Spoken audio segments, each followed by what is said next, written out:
good, y'all? It's your boy Dennis. Just came back from YCS Brazil. Our team lost in top 4. Unfortunately, couldn't get the win. But shout out to Kamal, Pack, and Ruben. If it wasn't us, I'm glad it was them, honestly. But yeah, shout out to my teammates, Pat and Gabe. I'm glad I played with them. They were great teammates. They held their own.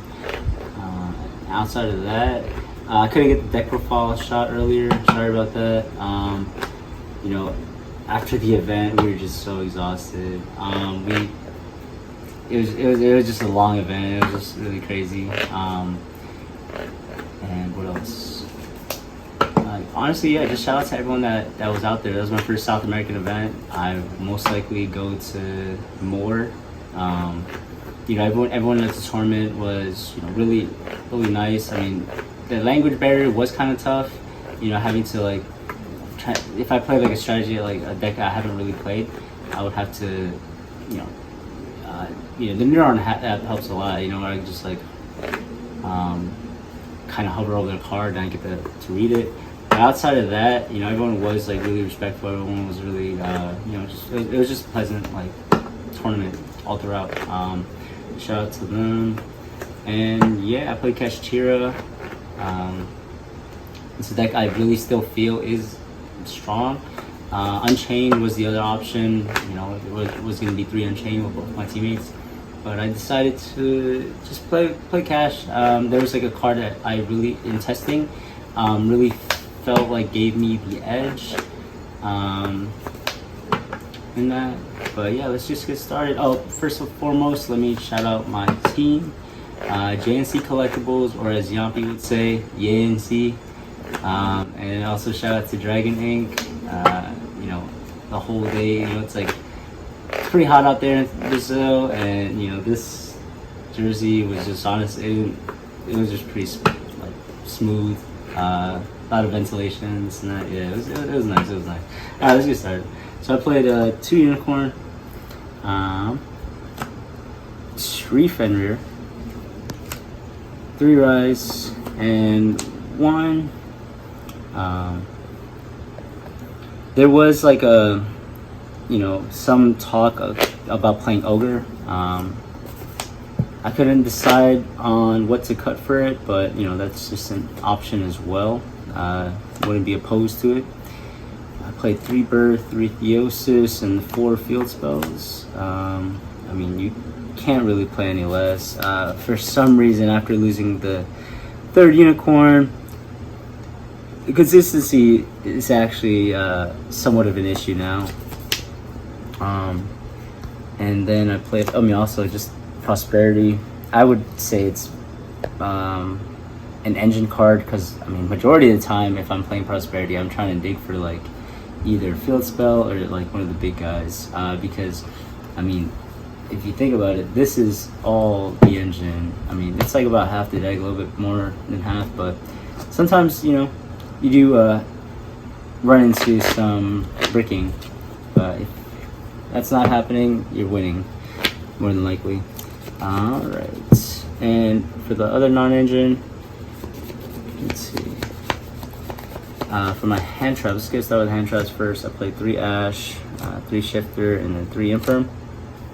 I think these are just really versatile. There was a nib potentially making it to the main deck, but I decided to just keep it inside. For the other non-engine is the 1 Eclipse and the 3 Book. For the reasoning for the weird ratio will make sense after I show the next card. I then played 2 Talents. I think this is a great card, and if I had it, I still would want it the other one in the deck for a target for Designator. But Designator, the reason going first or second, I just thought it was really strong, because it complemented your engine really well. What Kashtira really loses to is non-engine. So going first, as I mentioned, sometimes my only playable card would be Field Spell or Prosperity, and then a lot of times it is correct, and they ash it, and I would have to cross out it, which was fine, but you know, instead of like it's also like kind of serves the same purpose as Lance, because like if they Lance your Rise Heart, you can or if they Book of Moon your Rise Heart, you can Lance it, but instead you could just cross out a Book of Moon card, because going second, you know, if you summon a big guy and they Book of Moon it, you could just chain cross out. So it essentially serves the same purpose as Lance, but more, if that makes sense, because Lance, like if your Prosperity is getting ashed, won't do anything.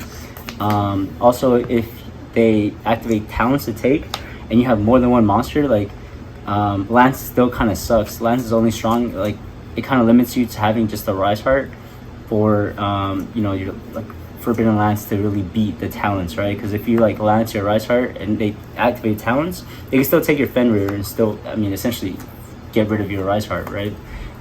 So that's what I felt was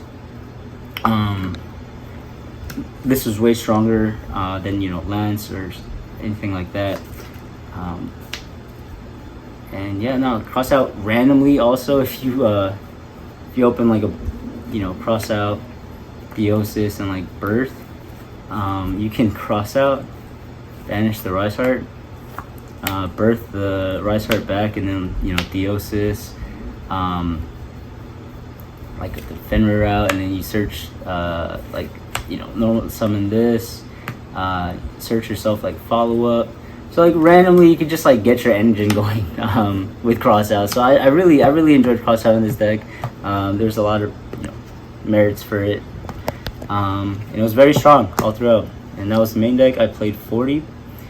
And let's get started with the side deck.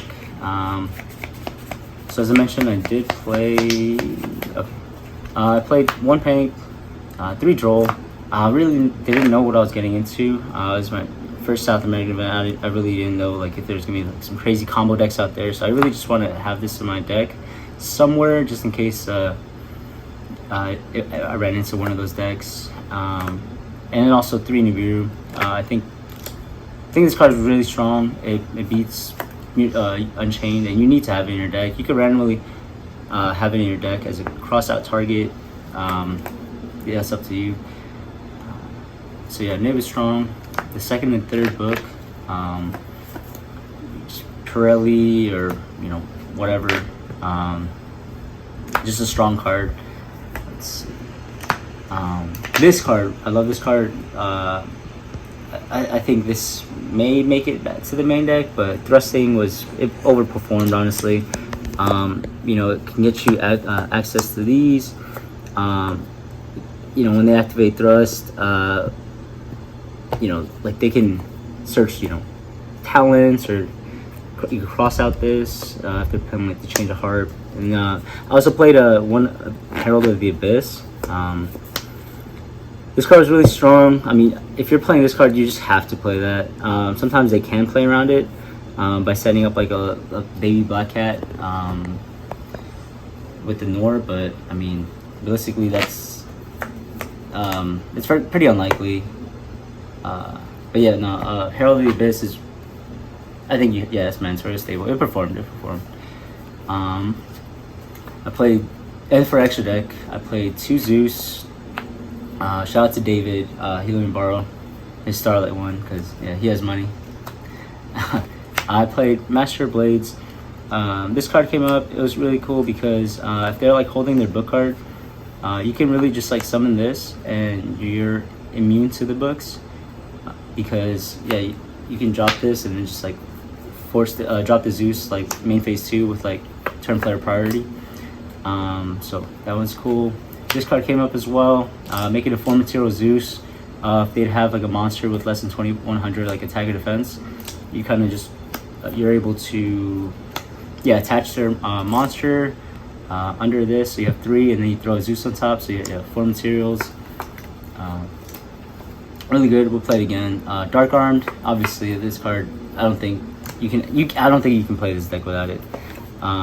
Same with this card. These two are like the strongest like non-Kashtira boss monsters, I guess. But what I love about this deck is like the main deck just has boss monsters, and then all of a sudden like you just have 15 more like boss monsters, give or take. And And then for the Kashtira cards, I played 2 Shang and 1 Arise Heart.